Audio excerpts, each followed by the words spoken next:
Pour réaliser un ourlet invisible, il faut utiliser pied de biche exprès pour un ourlet invisible. Si il est fourni avec votre machine, c'est bien, sinon vous pouvez acheter à part. Pour insérer ce pied de biche, c'est assez simple. J'enlève le pied de biche standard et je remets l'autre, comme ceci.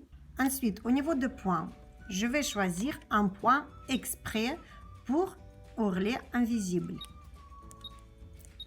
À quoi ça ressemble? Ça ressemble à ça, 16 ou 17, voilà. Moi, j'aime beaucoup celui-là car il fixe très bien l'ourlet invisible. J'utilise tout le temps. Donc, j'appuie et c'est parti.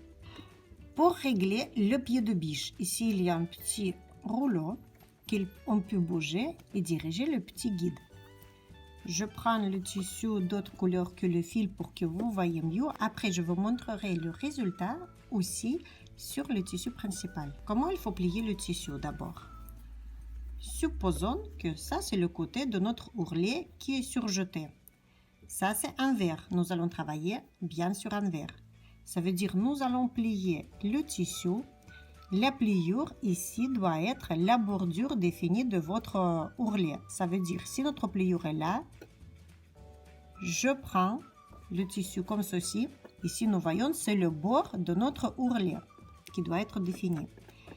Et d'abord, essayez toujours sur un échantillon pour régler le petit rond.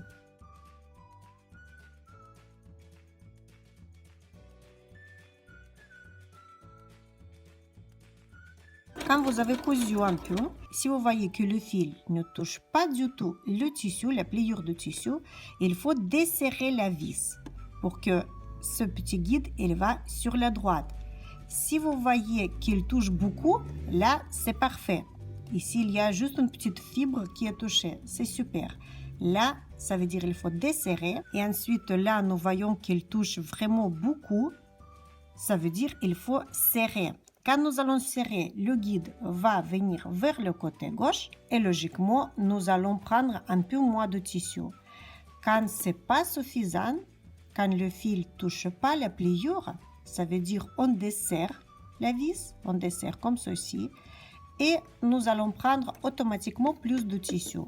Je vous montre encore une fois. Si je desserre complètement, qu'est-ce que ça va faire?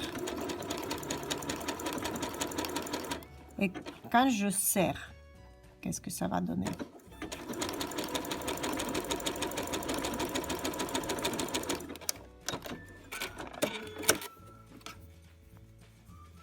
Quand je desserre, nous voyons que la pliure, même elle est cousue. Ce n'est pas le but parce que nous allons voir sur un endroit tel résultat. Ce n'est pas joli. Et dès qu'on resserre légèrement, ça va nous donner ce résultat-là. Ici, nous voyons que le tissu n'est pas touché du tout. Juste dans quelques endroits, on voit, parce que bon, ça j'ai cousu avec le fil foncé sur le tissu clair pour que vous voyez comment il faut faire. Mais sinon, sur le tissu de même couleur, on ne va pas voir du tout. Pour les pliures, je vous montre encore une fois. Supposons que c'est la bordure surjetée de l'ourlet et ici, c'est la pliure. Il doit être la pliure. Ça veut dire je prends avec les doigts ici et je ramène comme ceci. Ça veut dire ici, nous sentons notre pliure de l'ourlet qui doit être en gardant 5 mm de distance ici. Et ici, notre pliure comme il faut. Pour réaliser un ourlet invisible, je fais sur le côté. Je commence sur le côté et sur la partie dos. Je vois les petites marques à la craie. C'est la pliure qui doit être faite ici. Ça veut dire je prends la pliure, je tourne en ramenant le tissu pour 5 mm plus bas. Je vois ici que le surjet, j'insère sous le pied de biche de façon à ce que ce petit guide soit contre cette petite pliure. Je continue à plier où il y a les petites marques. Je prends la pliure comme ceci, je tourne et je ramène le tissu 5 mm vers la gauche, comme ceci.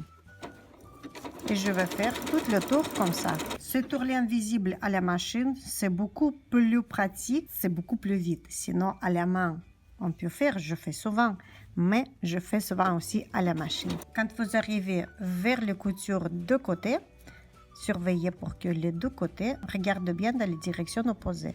Je vais aider avec mes doigts parce qu'il y a une épaisseur de tissu et ensuite je vais étirer derrière pour que cette épaisseur de tissu passe bien sous le pied de biche. Là, nous arrivons vers l'endroit où nous avons commencé. Nous allons surpasser sur 1 cm. Et ensuite, je vais faire un nœud qui se fait sur place. Je ne fais pas marche arrière pour ne pas avoir après des fils visibles. Et si vous n'avez pas cette fonction à la machine, un nœud automatique qui se fasse sur place, vous pouvez étirer l'ouvrage en montant le pied de biche, étirer le fil et, après d'avoir coupé bien sûr, faire un nœud tout simplement à la main. Sur ce point, on ne fait pas marche arrière pour finir la couture.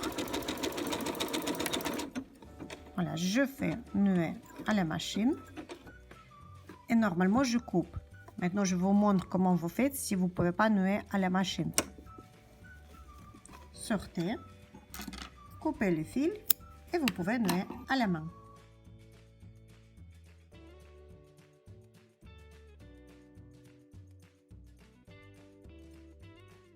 Likez, commentez, abonnez-vous à ma chaîne et n'oubliez pas de cliquer sur la clochette pour recevoir de nouvelles vidéos.